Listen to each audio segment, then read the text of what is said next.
Hey, greetings. Today we are going to talk about the industries that you can get into or you can get exposure into once or ever you're done from aviation. Alright, so I'm Rajveer Singh Chandel. I hope this video helps you, the information. And this is a series of videos. You can please go and check the prior videos if you wish to.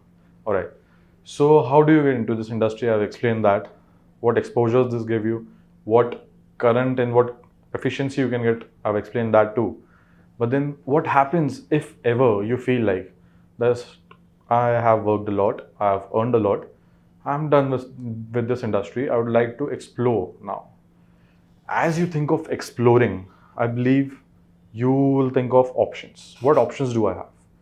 There are several options because this industry itself stands behind you as a big wall of support that he or she has come up from aviation industry, one of the biggest industries that anyone can work into. All right. So this industry helps you to get into a similar segment industry. Let's talk about similar segment.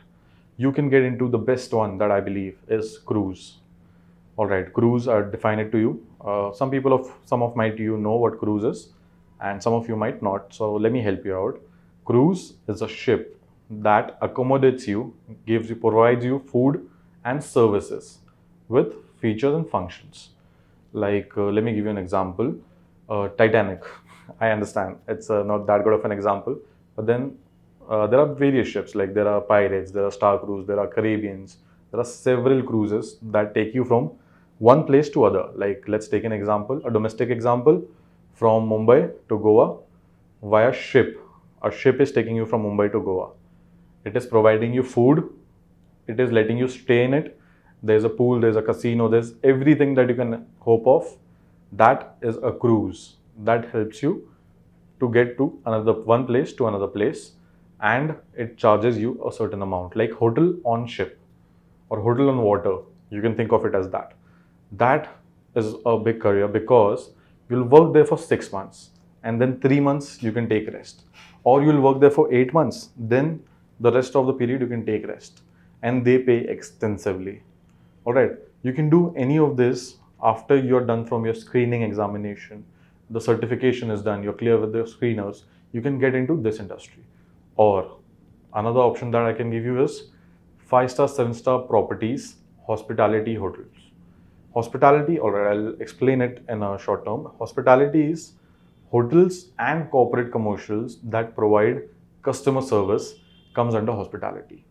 Like we can take an example, any 5-star, 7-star property in India, one of the biggest properties you can take in, there are several departments to work into. Front office, housekeeping, food and beverage, food production, GREs, GSOs, GXOs, sales. You can get into any of it because there's a wall standing behind you of aviation. All right. Apart from that, if we talk about the customer service execution, how is it rising? The rise in customer service is extensive. And India, let me tell you, I've been to different countries, different cities. The customer service, the satisfaction that India provides is nowhere. You'll feel like a king when you're in India, enjoying the customer service. You'll feel like one. So that is another industry you can get into, or you're welcome in corporates with open arms because you have a big wall standing behind you. That's aviation. So this industry, you getting into it, you earning a lot. Of course, you're earning a lot. The pay scale is expensive. You're earning a lot, and then you thinking of it that I can explore some other fields. They'll welcome you with open arms. That is what aviation gives you. All right. I think that information would help you, or I hope it does. Thank you. That's all for today. Signing off, Rajveer Singh Chandel. Thank you. Take care. Bye bye. Sayonara.